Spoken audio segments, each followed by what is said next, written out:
te culpo a ti. Sí, bueno, veremos, a ver. Lo vamos a averiguar rápido.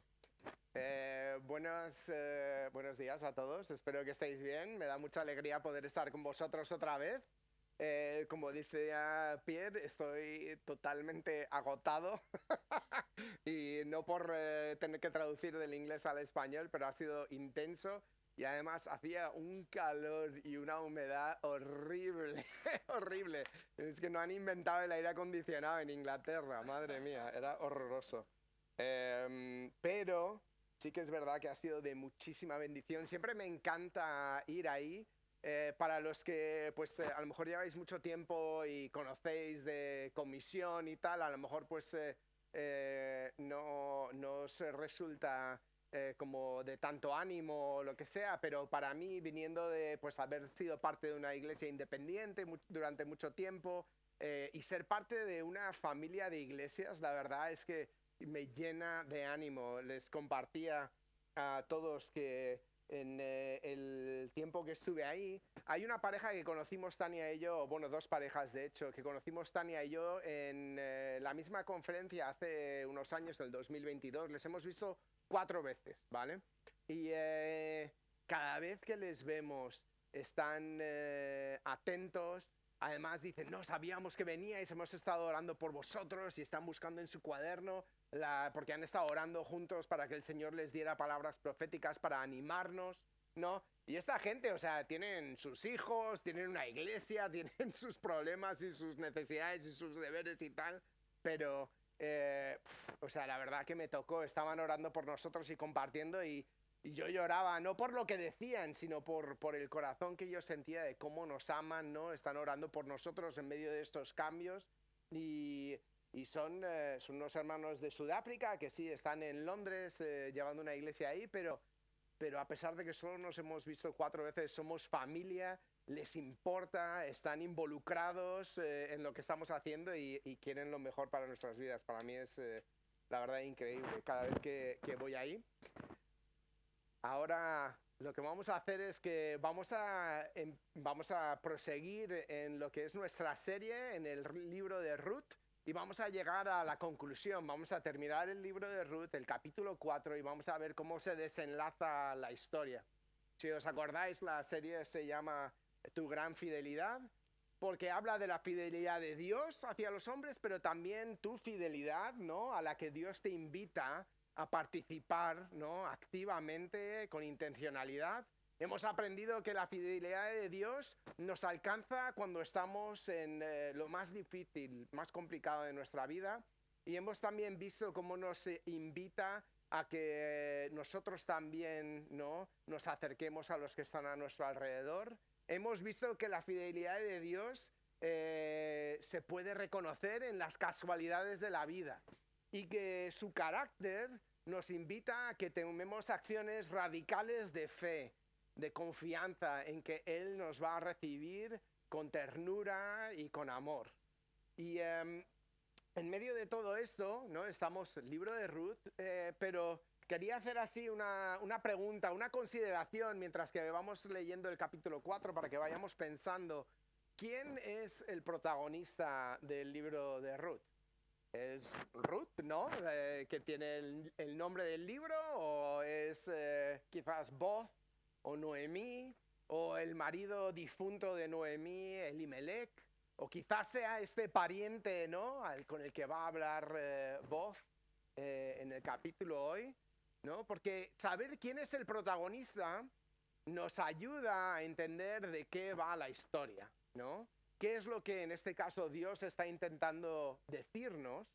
Si no sabemos quién es el protagonista, a lo mejor nuestro enfoque, nuestra interpretación puede estar errada. Entonces tenemos que pensar sobre quién está hablando Dios, cuál es el enfoque de esta historia y quién es el enfoque de esta historia. Y si os acordáis eso, habíamos dejado a Ruth y Noemí esperando a que Boz llevase a cabo la promesa que él había hecho. Él había dicho, hay un pariente más cercano que yo, y si él te redime, que te redima, pero si no, te juro que yo te redimiré. Y entonces están Noemí y Ruth esperando y Noemí le dice, Tú no te preocupes. Hoy no termina sin que Él te redima. Y entonces estamos en eso. Y mi esperanza, además de que aprendáis algo a través de esta historia, de las aplicaciones que tiene para nuestras vidas, es que al leer la historia también cobréis ánimo de que todos podemos leer la Biblia y sacar jugo de ella, ¿vale? No hace falta que tengas ningún conocimiento específico.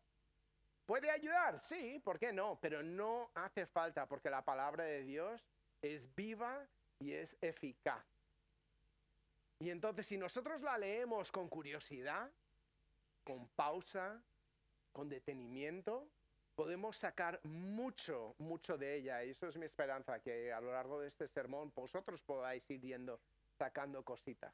Y podáis ver cómo yo a lo mejor estoy leyendo y lo que observo y a cómo me lleva a leer la historia. Entonces, si os parece bien, o aunque no os parezca bien, voy a orar para que el Señor pueda utilizar todo esto para nuestra bendición y nuestro beneficio, porque si hay alguno de nosotros, que supongo que hay muchos, que necesitamos oír del Señor, bien sea por nuestras circunstancias, o bien sea simplemente porque necesitamos esa cercanía con nuestro Padre, pues que Él hoy pueda hablarnos a nuestro corazón.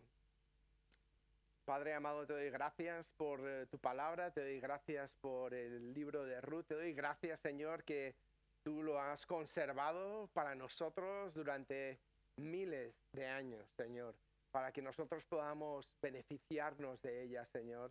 Y te doy gracias, Señor, porque está escrito con intencionalidad y con propósito y con poder, Señor, para transformar nuestras vidas, porque eres tú el que la has escrito, Señor, no como un libro que cayó del cielo, ¿no? Pero a través de personas, como a ti te gusta trabajar, Señor. No tienes miedo a acercarte y utilizar personas ordinarias para llevar a cabo tus propósitos increíbles y poderosos, Señor. Y te pido que hoy todos nosotros individualmente, Señor, podamos escuchar tu voz, que tú encuentres en nuestro corazón una tierra buena y preparada, Señor, una tierra dispuesta para que tu palabra pueda ser plantada y pueda llegar a tener fruto en nosotros. Pero te pido, Señor, también que esta palabra nos pueda hablar como iglesia, Señor, porque tú no nos has llamado solo para ser individuos o para tener una relación individual contigo, que también, pero nos has llamado como iglesia, Señor, y queremos saber, como decía Laura, qué es lo que tú tienes para nosotros, Señor. ¿Hacia dónde nos estás guiando, Señor? ¿A qué nos estás llamando? ¿Dónde nos tienes que retar? Queremos escuchar de ti, Señor, y te pedimos que tú hables. Te pido que me unjas, Señor, y si hay algo que tú quieras cambiar de lo que tengo preparado, Señor, te pido que me ayudes a ser receptivo y a poder hacerlo como a ti te place. En nombre de Jesús. Amén. Entonces, estamos en Ruth 4, vamos a leer del 1 al 22 y vamos a empezar. Dice, más tarde, Boz subió a la entrada de la ciudad y se sentó allí. En ese momento pasaba aquel pariente de quien Boz había hablado. Fulano, le dijo, ven acá, siéntate. Y este fue y se sentó. Entonces Boz llamó a 10 ancianos de la ciudad y les dijo, sentaos aquí. Cuando ellos se sentaron, dijo al pariente, Noemí, que ha vuelto del campo de Moab, vende una parte de las tierras que tuvo nuestro hermano Elimelech. Y yo decidí hacértelo saber y decirte que la compres en presencia de los que están aquí sentados y de los ancianos de mi pueblo. Si quieres redimir la tierra, redímela. Si no quieres redimirla, decláramelo, para que yo lo sepa, pues no hay otro que redima sino tú, y yo después de ti. Yo la redimiré. Oh, no, ¿por qué? Queremos que se casen. Respondió el pariente. Entonces replicó Boz, el mismo día que compres las tierras de manos de Noemí, debes tomar también a Ruth la Moabita, mujer del difunto, a fin de perpetuar el nombre de éste con su heredad. El pariente respondió, no puedo hacerlo, porque pondría en riesgo mi propia herencia. Te cedo mi derecho de rescate pues yo no puedo ejercerlo. Desde hacía tiempo existía la costumbre en Israel referente a la redención y al contrato, que para la confirmación de cualquier negocio, uno se quitaba el calzado y lo daba a su compañero. Esto tenemos que traerlo de vuelta. En vez de firmar contratos, deberíamos estar dándonos las zapatillas los unos a los otros. Perdón por el ruido del micrófono. Esto servía de testimonio en Israel. Entonces el pariente dijo a Boz, tómalo tú. Y se quitó el calzado. Y Boz se dirigió a los ancianos y a todo el pueblo con estas palabras. Vosotros sois testigos hoy de que he adquirido de mano de Noemí todo lo que fue de Elimelech y todo lo que fue de Keilón y Malón, que son los hijos, y que también tomo por mujer a Ruth, la moabita, la que fue mujer de Malón. ¿Para qué? Para perpetuar su nombre junto a su heredad, para que su nombre no desaparezca de entre sus parientes y en esta ciudad. Vosotros sois testigos hoy. Todos los que estaban a la puerta del pueblo y los ancianos respondieron, somos testigos, el Señor haga a la mujer que entra en tu casa como a Raquel y a Lea. Esta no es Lea de la Guerra de las Galaxias, es Lea, que fue la madre de 10, ¿no? De las tribus de Israel, si no recuerdo mal. Quienes edificaron la casa de Israel. Y tú seas distinguido en Efrata y renombrado en Belén, sea tu casa como la casa de Fares, el hijo de Tamar y Judá, gracias a la descendencia de esa joven, del Señor. Así fue como Boz tomó a Ruth y se casó con ella, se unió a ella y el Señor permitió que concebiera y diera a luz a un hijo. Y las mujeres decían a Noemí, alabado sea el Señor que hizo que no te faltara hoy pariente, cuyo nombre será celebrado en Israel, el cual será restaurador de tu alma y te sostendrá en tu vejez. Pues tu nuera que te ama lo ha dado a luz y ella es de más valor para ti que 7 hijos. Tomó Noemí al niño y lo puso en su regazo y lo crió. Y dijeron las vecinas, le ha nacido un hijo a Noemí. Y le pusieron por nombre Obed. Y ese fue el padre de Isaí, el padre de David. Estas son las generaciones de Fares. Fares engendró a Jezrón, Jezrón engendró a Ram, Ram engendró a Aminadab, Aminadab engendró a Nasón, y Nasón engendró a Salmón, que no era un pescado, era una persona. Salmón engendró a Boz, y Boz engendró a Obed, Obed engendró a Isaí, Isaí engendró a David, el rey David. Qué conclusión increíble al libro de Ruth, que además nos lleva como en una montaña rusa de emociones, ¿no? Que sí la voy a redimir, que no la voy a redimir, ¿no? Me encanta porque no solo vemos que como se completa la redención de Ruth y de Noemí, sino que también vemos que los difuntos, Elimelech, Keilón y Malón, son redimidos y su nombre no desaparece de Israel. Eso para nosotros a lo mejor no tiene tanto sentido, pero bueno, espero que leyéndolo podamos entenderlo un poquito mejor. Y si no lo entendemos tampoco pasa nada. Y además vemos cómo se traza una línea entre el acto de fidelidad de Boz y el nacimiento de Jesús, nuestro Señor.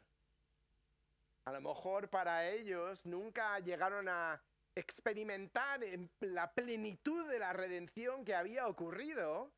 Sí, disfrutaron de una buena vida, pero cuando llegaron al final de su vida y pensaron, Señor, gracias por la vida que me has dado, Dios pensaba, no sabes nada de lo que yo tengo planeado para ti.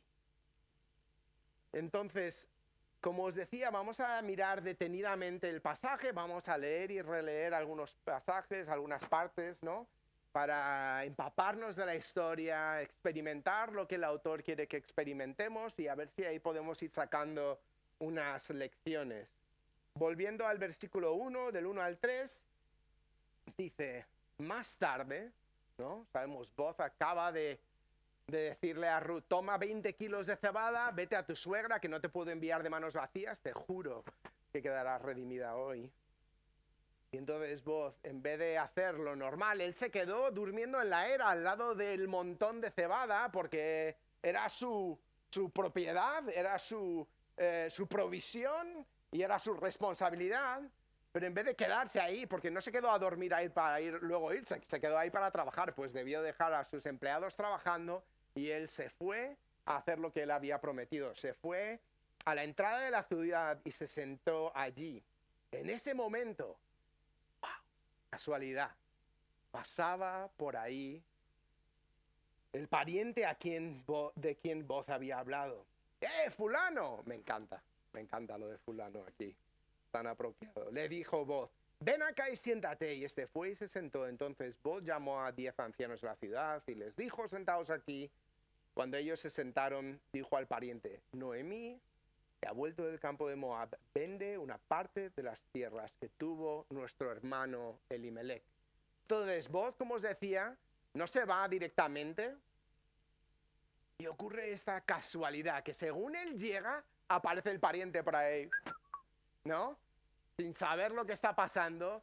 Yo creo que, mira, cuando te metes en un asunto así, aunque sepas que es de Dios, hay un poco de nervios, ¿no? De cómo van a salir las cosas, cómo reaccionará. ¿Será que estoy de verdad entendiendo hacia dónde me está guiando el Señor? Y llega Boz ahí y el Señor le dice, tranquilo, estás en el centro de mi voluntad. Puedes estar un poco más relajado. Mira, aquí está. Te lo he traído para que podáis hablar. Pero sabemos lo que va a pasar a continuación, ¿no? Él necesitaba no sé cómo se dice en español, se me está yendo la palabra, pero que se le reconfirmara que él estaba en el camino correcto, ¿no? Y luego dice, fulano, qué interesante. Cuando estamos leyendo la Biblia y vemos cosas así, que es como, ¿no? No, obviamente fulano no es una palabra hebrea, pero de hecho, y que esto no es importante, pero pues como yo soy un poco friki y me gusta mirar las palabras del original, es literalmente lo mismo que fulano y mengano, es lo que usan en Israel cuando no saben el nombre de alguien o cuando no quieren mencionarlo, ¿no? Entonces el fulano, o sea, es un tío sin nombre. ¿Qué significará eso? Cuando pasan cosas así nos deberíamos preguntar, ¿por qué? Y cuando estemos leyendo el resto del pasaje, estamos pensando a ver si encontramos las respuestas a estas preguntas que empiezan a surgir. Porque de hecho este detalle es importante. Entonces Boz le anuncia acerca de las tierras, invitándole a ejercer su derecho, ¿no? Y le dice, yo decidí hacértelo saber y decirte que la compres. Boz, por favor. Tienes que desanimarle, ¿no? No le digas que las compre. En presencia de los que están aquí sentados, de los ancianos de mi pueblo, si quieres redimir la tierra, redímela. Si no quieres redimirla, decláramelo, para que yo lo sepa. Y él dice, yo la redimiré. Y lo que pasa en ese momento, lo más normal que te debería pasar cuando lees eso por primera vez, y si no sabes cómo continúa la historia, es que se te hunde el corazón. Y dices, no, yo quería que se casasen, era la historia perfecta. ¿No? Nos afecta.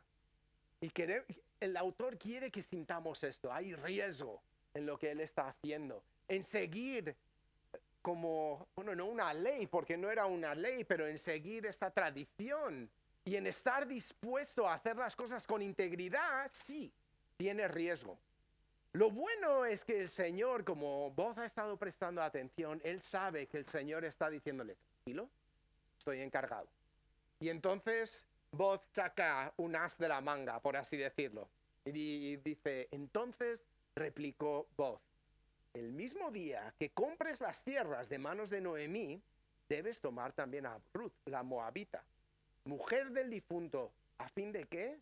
De perpetuar el nombre de de este malón o majlón, no sé cómo se dice, junto con su heredad.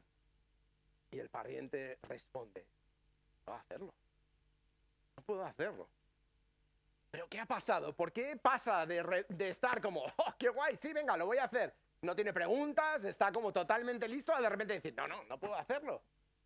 Pues dice que es porque podría poner en riesgo mi propia herencia.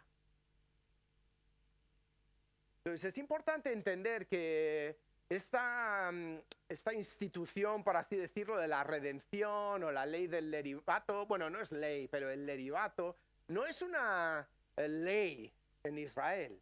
Es algo que Dios ha hablado al pueblo de Israel y que les ha dicho que esto es la manera de cuidar a tu familia extendida. Que si alguien muere sin descendencia, deberían intentar que esa persona no desaparezca del pueblo de Israel, porque Dios les dio, no dio la tierra prometida solo a Israel, le dio a cada persona su esquinita dentro del reino. Y eso era una herencia perpetua para esa familia y Dios no quería que eso se perdiera.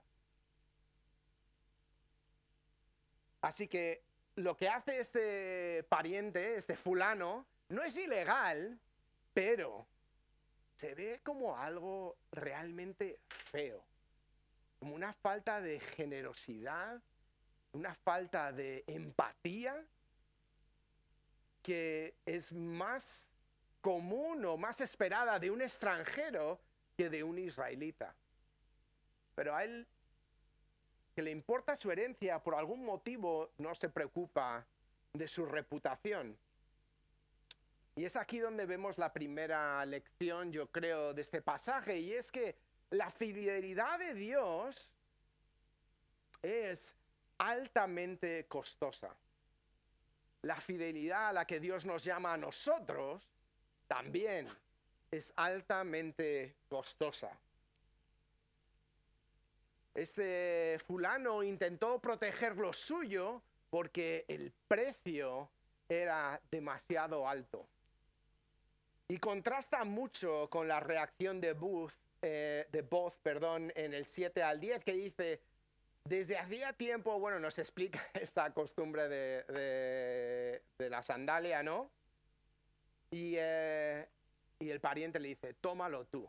Y entonces Boz se dirigió a los ancianos y a todo el pueblo con estas palabras. Quiero que lo imaginéis, sujetando la chancla de fulano. Dice, vosotros sois testigos hoy de que he adquirido de manos de Noemí todo lo que fue de Elimelech y todo lo que fue de Keilón y de Maglón, y que también tomo por mujer a Ruth la Moabita. ¿Para qué? Para tener una mujer que me cuide y que me ame, y es que ella es muy dulce. No, para que su nombre, el de Maglón, no desaparezca de entre sus parientes y en esta ciudad. Vosotros sois testigos hoy. Impresionante, o sea, no se preocupa solo de, bueno, ¿cómo me puede beneficiar esto? Sino que está entendiendo plenamente el sacrificio que está haciendo. Él va a invertir dinero en cuidar una tierra y en dar por lo menos un hijo a esta mujer para que eso se vaya a otra familia, que sus hijos no lo reciban, que no pertenezca como a su herencia. Él está invirtiendo en la herencia de otro que ni siquiera está vivo, no le puede ni dar las gracias. Pero está dispuesto a pagar ese precio. Y entonces me hago la pregunta, bueno, primero, ¿qué nos habla eso a nosotros, no? ¿Y cómo podemos poner esto en práctica? O sea, yo no me voy a como casar con la mujer de un familiar para que tenga un descendiente. Eso no aplica, ¿no? No funciona igual para nosotros hoy en día, gracias a Dios. Pero ¿cómo podemos nosotros poner eso en práctica en la iglesia? Pues yo creo que podemos mirar, y no lo tengo los versículos, pero si queréis buscar en Filipenses 2, versículos de 4 al 8, y si no, yo os los voy a leer y intentaré leer despacito, pero en Filipenses 2, del 4 al 8, se nos explica cómo podemos aplicar esta cultura de fidelidad dentro de la iglesia. Pablo, el apóstol, dice que no mire cada uno por lo suyo, fulano, no dice fulano, eso lo he dicho yo, sino también por lo de los demás. Así que vosotros sentid esto mismo que Cristo Jesús, perdón. Vosotros sentid esto mismo que Cristo Jesús. No dice haced esto mismo que Cristo Jesús. Dice sentid esto mismo que Cristo Jesús. Que siendo en forma Dios, no estimó ser igual a Dios como cosa a que aferrarse, sino que se despojó a sí mismo. Mira, yo creo que esto es algo que no todos entendemos. Fueron muchos años antes de que yo entendí esto, pero cuando Jesús se hizo hombre para siempre. Cuando piensas, cuando yo muera y vaya al cielo, no. Tú vas a ir a un mundo material como este, pero sin corrupción. Y Jesús va a ser una persona de carne y hueso, glorificado, pero de carne y hueso, ayer, hoy y siempre. Su sacrificio a nuestro favor no fue solo que vino, sufrió, no, murió, resucitó y dijo, ¡uf! Por fin. No, Él sacrificó parte de lo que le pertenecía como Dios para hacerse hombre como nosotros. Deja que eso cale en tu interior, ¿no? Todos los días, para siempre, Jesús será hombre. Por eso, cuando le ven, le buscan las heridas en el costado, en las manos, en los pies, porque las va a tener para siempre.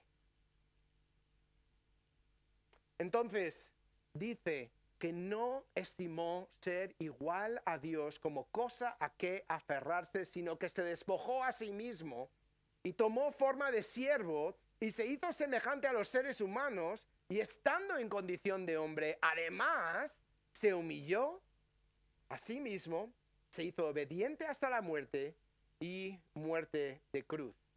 Entonces nos dice, no busquéis cuidar solamente lo vuestro, sino también lo de los demás. ¿Estamos nosotros solo salvaguardando lo nuestro?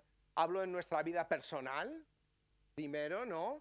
¿Estás tú pensando, oye, me encanta seguir a Jesús, pero cuando me cuesta, cuando va a requerir que yo tenga que rendir un sueño, un deseo o una posesión para obedecer?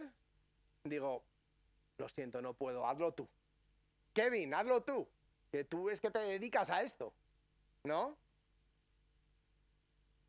O estamos dispuestos a hacerlo porque nuestro sentir es el mismo que Cristo hacia las personas que nos rodean.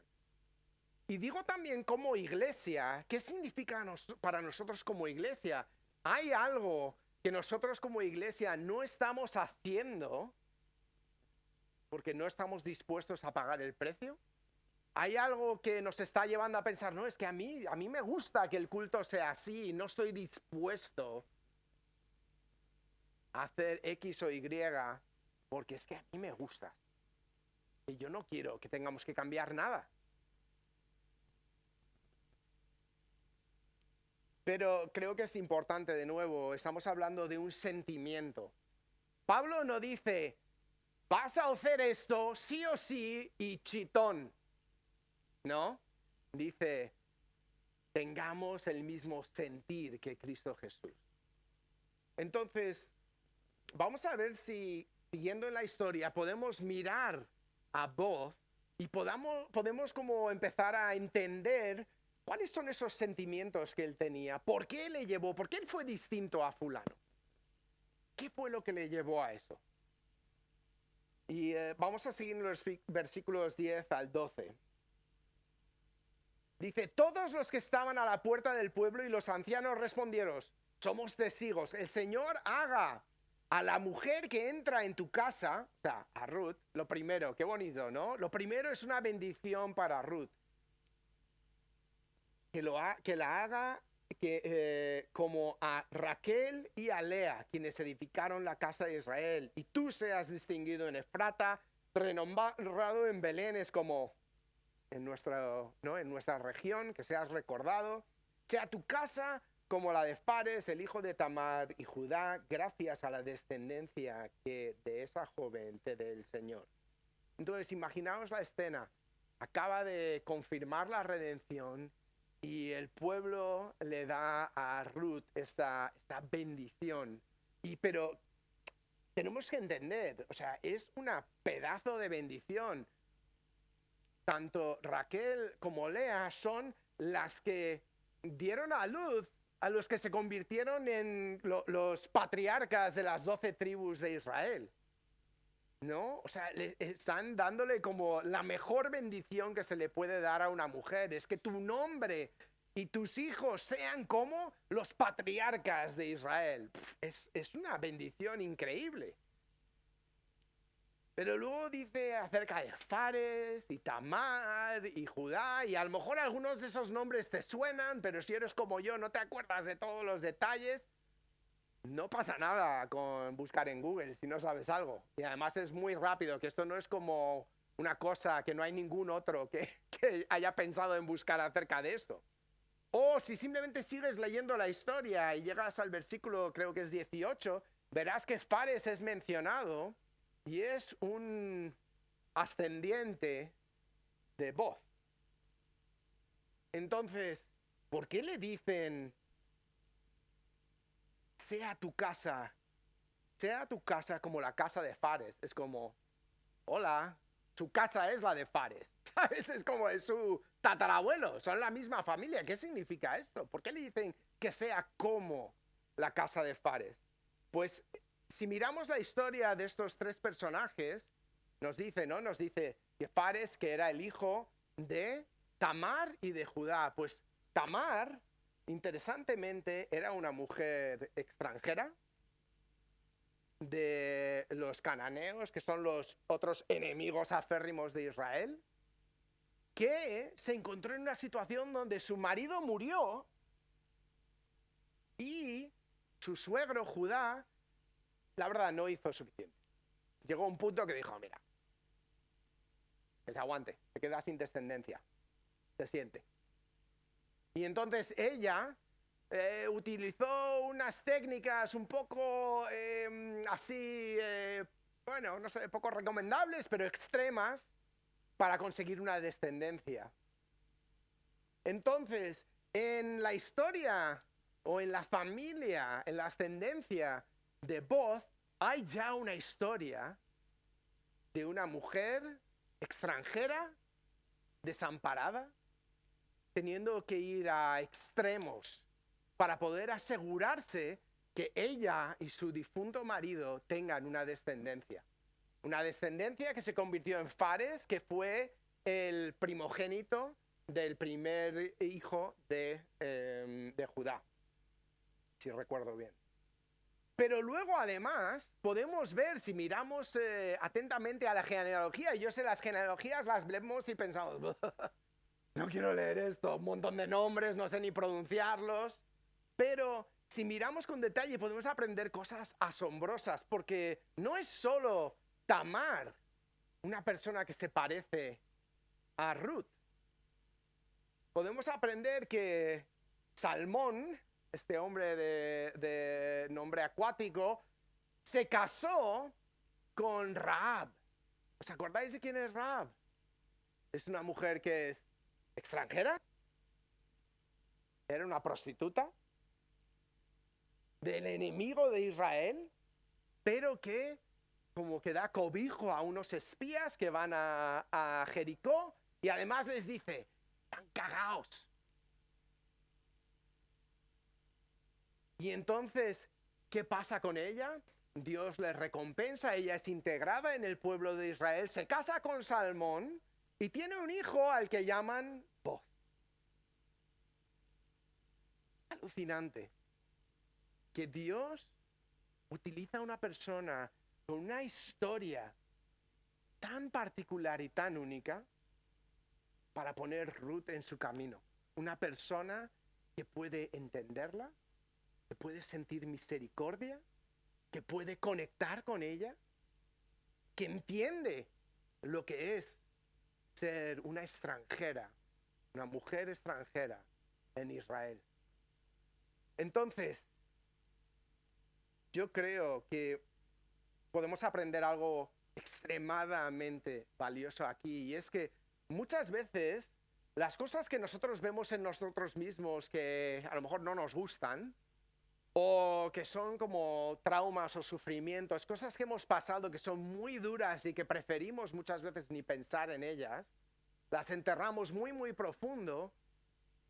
Dios las utiliza para que podamos conectar con las personas que están a nuestro alrededor, que podamos sentir compasión de ellas y que podamos extenderles la redención, la protección, la provisión y el sentir de pertenencia que Dios nos ha dado a nosotros.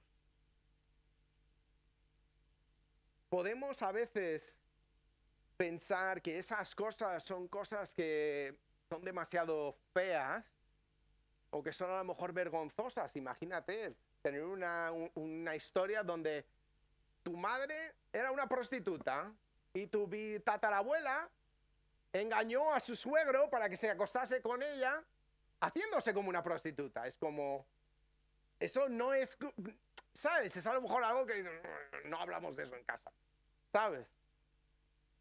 Pero Él permite que eso aflore en su corazón y que Él mire a Ruth y que la cuide. ¿Os acordáis en el capítulo 2? Él la ve en el campo y dice, ¿quién es esta mujer?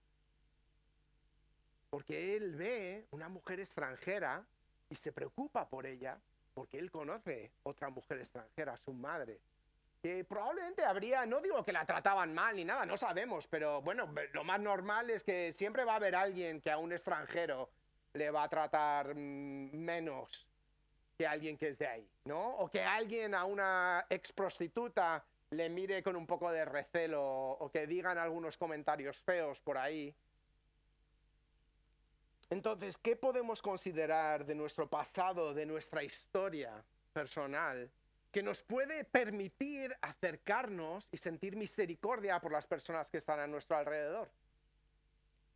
Para mí quizás sea, ¿no? Yo, si soy honesto, mi historia es una de, contaba en la conferencia que estuvimos, me contó Ari, el de Mongolia, su historia, su testimonio, y luego me dice, ¿cuál es tu testimonio? Y yo, bueno, nací en una familia cristiana, nunca acuchillé a nadie, nunca he estado en la cárcel, ¿sabes? Es como...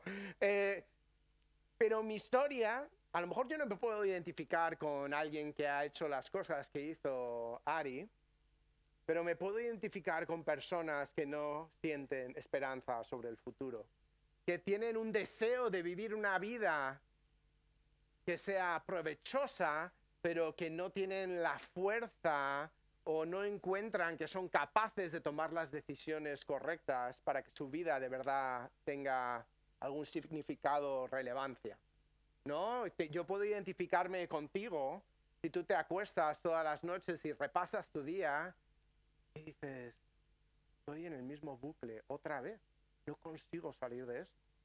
Y entonces ese tipo de personas es a las que Dios me invita a no pensar, pesado, otra vez está con lo mismo. No se da cuenta, no está viviendo una vida de propósito, ¿no? Que honestamente me pasa a veces, os aviso. Me quedo frustrado con las personas, pero el Señor me invita a, no, recuerda de dónde viene, ten compasión de las personas. Extiéndeles la misericordia que tú has recibido. Condesciéndete, si os acordáis del capítulo 3, condesciéndete, o del 2, perdón, para elevarles a donde el Señor te ha llevado, que ellos puedan experimentar lo que tú has experimentado. Sea un instrumento de redención para estas personas. Por último, quería reflexionar sobre los resultados de este encuentro para fulano y para Boz. Si miramos a fulano, él busca proteger su herencia y acaba perdiendo hasta su nombre. Él no tiene una genealogía. No es fulano dio a luz a Mengano, que dio a luz a Menganita, que dio a luz a... No, ahí se acaba, nadie sabe quién es. Borrado de la historia. No tiene herencia, que era lo que él quería, no tiene legado, no tiene nada. Él buscó proteger lo suyo y lo perdió todo. Sin embargo, Boz estuvo dispuesto a sacrificar lo suyo, a dar de su dinero, de su tiempo, de su atención, a una inversión de la que él no iba a sacar como una rentabilidad. De hecho, hasta a que su primer hijo, el que conecta, ¿no?, con el rey David y más adelante con Jesús, ni siquiera es, o sea, sí, es su hijo biológico y es parte de él, es parte de, ¿no?, del ancestro del rey David, pero su hijo iba a sacar las pertenencias suyas de la familia, porque iban a pertenecer a la descendencia de Elimelech. Entonces, hay un precio para él, ¿vale? Y él está dispuesto a pagarlo. ¿Y qué pasa? Dios toma su vida como un hilo radiante y lo teje no solo en la historia del rey David, sino en la historia de nuestro Señor Cristo Jesús. Como os decía, vos puede haber terminado su vida y decir, he vivido una buena vida, gracias Dios. Y Dios está pensando, no te puedes ni imaginar. No te puedes ni imaginar el rol que vas a tener en la venida física encarnada del Redentor de la humanidad. No tienes ni idea cómo vas a inspirar a generaciones acerca de cómo se puede ser un redentor en la vida ordinaria del ser humano. No tienes ni idea de cómo estás reflejando el carácter de Cristo a las naciones. Y de hecho todavía no tenemos ni idea, ni siquiera de voz. Tenemos una idea, bueno, bastante buena, ¿no?, ya presente de lo que su vida ha significado, pero mucho más descubriremos de la gloria y del honor que él recibirá durante toda la eternidad por su pequeño rol en la historia. Y si os acordáis, os preguntaba al principio, ¿quién es el protagonista de la historia? Yo que sé que todos los que habéis ido a la escuela dominical alguna vez habéis dicho, ¿Jesús? Sí. Yo quiero proponer que el protagonista de esta historia y de todas las historias es Jesús. El protagonista de la historia con H mayúscula es Jesús. Y si nosotros buscamos ser los protagonistas de nuestra historia particular, lo que ocurre es que, primero, es un poco ridículo. Imagínate una peli de Hollywood donde un extra se piensa que es el protagonista, ¿no? Y entonces está como tan enfocado en lo que está haciendo y tal, y es como, no se entera de nada. Yo me acuerdo de un amigo mío que le encantaba hacer de extra en películas siempre que había algo en Madrid. Y luego era, vamos a ver la peli y tal, ¿sabes? En su casa, dándole para adelante tal. Él no quería ver la peli, se quería encontrar su foto y si él no aparecía, se quedaba todo deprimido, ni se enteraba de lo que iba a la peli. Es un poco ridículo, ¿no? Me parece bien, ¿eh? Pero es un poco ridículo.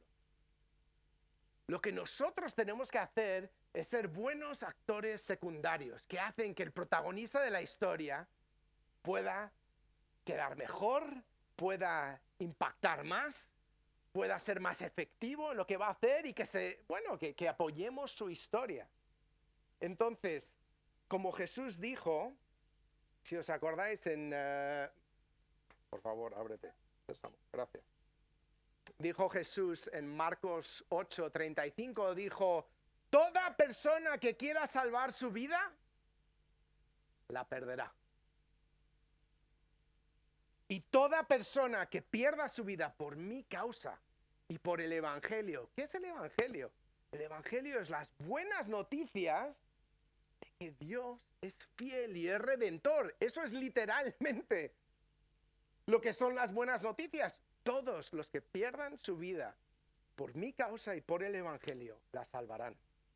Entonces, igual que Boz se fue introducido en la historia de la primera venida de Jesús, nosotros podemos ser introducidos como pinceladas magistrales dentro de la historia de la segunda venida de Jesús. Y si es posible que tú sacrifiques tus deseos, tus posesiones, tus sueños, y quizás nunca de verdad entiendas cuál es tu rol en la historia, pero no seas miope.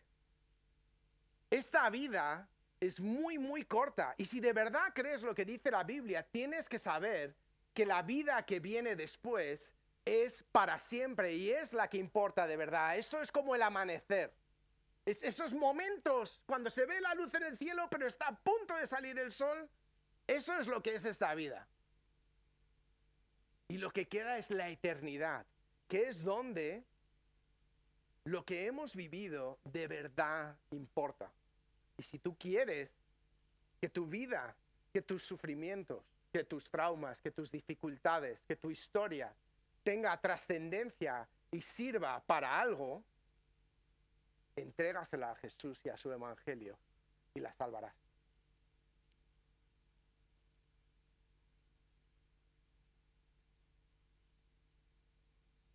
También me pregunto, y si soy honesto, no tengo la respuesta, ¿qué significa esto para nosotros como iglesia? Como decía Laura, nosotros estamos en medio de una transición, pero ya somos todos. El Señor está agitando las cosas, no simplemente para hacerme la vida a mí más incómoda, o para que mi madre no vea a sus nietos tan a menudo. Lo está haciendo porque Él quiere agitaros a cada uno de vosotros como iglesia, no como individuos, que también, pero como iglesia. ¿Por qué nos está agitando el Señor? ¿Qué cosas tenemos que nosotros como iglesia rendir y perder por Cristo y por el Evangelio? Os invito, esto es algo que vamos a tener que estar pensando. Y no tiene que ser que tiene que venir como de Tania y de mí, porque nosotros vamos a ser los nuevos pastores de la Iglesia de Madrid. Esto es algo en lo que todos estamos juntos. Y tenemos que estar pensando, ¿qué estás haciendo, Señor? Yo quiero responder.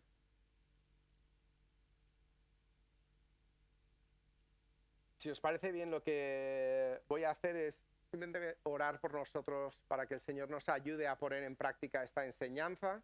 Os doy muchas gracias por escucharme. Espero que haya sido efectivo, pero también entretenido, porque las narrativas de la Biblia son extremadamente entretenidas y quería que eso lo pudiera comunicar a vosotros. Y que también tengáis ánimo a leer la Biblia, no tengáis miedo, se puede sacar tanto. Lo lees, lo relees, hazte preguntas, no te pongas altas metas. A veces vas a tener una experiencia increíble y a veces vas a aprender un par de cositas y está bien. Pero no dejemos de acudir a la Biblia con curiosidad, porque es lo que nos alimenta y es lo que nos hace crecer. Entonces, Padre, te doy de nuevo gracias por tu palabra. Gracias, Señor, por lo divertido que puede ser leerla, ir desmigando cosas que estás enseñando, Señor. Te doy gracias porque sí, es verdad, la Biblia es la historia de Jesús. Hay una unidad, Señor. Hay una interconexión y todo apunta a la gloria de nuestro Rey Jesús. Su increíble sacrificio por nosotros, su amor fiel, y cómo Él es el reflejo visible del Dios invisible. Te pido, Espíritu Santo de Dios, háblanos a todos ahora. Te pido que nos ayudes a ver cómo podemos poner en práctica esto en nuestras vidas, pero también en la iglesia, Señor. Te pido que tú nos ayudes a estar abiertos a lo que tú tienes para nosotros, Señor. Queremos ver una iglesia que está llena de tu Espíritu Santo, que está deseosa de llevar tus buenas noticias al mundo, Señor, y que está dispuesta a rendir ante ti todo lo que tú pidas, Señor, para que tu gloria sea conocida. Te pido, Señor, haz esa obra en nosotros, porque solo eres tú el que puedes hacerla, y te doy gracias porque vemos, Señor, ya lo estás haciendo. Podemos confiar en ti, que tú eres un Padre bueno. Te pedimos pan y no nos das una serpiente, Señor. te pedimos algo bueno y tú nos lo das porque te da increíble placer cuidar de tus hijas y de tus hijos y darle los regalos buenos que ellos te piden y desean. Gracias, Señor. Y te lo pedimos todo en el nombre de Jesús. Amén. Amén. Muy bien.